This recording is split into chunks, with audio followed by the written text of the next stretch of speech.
నిజంగా ఒక్కటే నిజం, రహస్యం తెలిసెని క్షణం, ప్రపంచం పరమ వికృతం ముసుగు తీసి చూస్తే.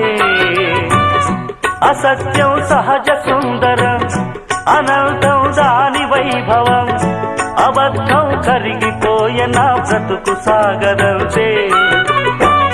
ప్రతిదీ పచ్చి బూటకం, నిజం ఒక నిత్య నాటకం, మనస్సొక పాడు కీటకం, ఇదేరా అసలు కీలకం. వ్యాపారం వ్యవహారం, సంసారం శృంగారం, అంగట్లో ముంగిట్లో అన్నిట్లో అసత్యమే ఇనుప కవచం. నిజమంటే నిప్పే కాదా, ముట్టుకుంటే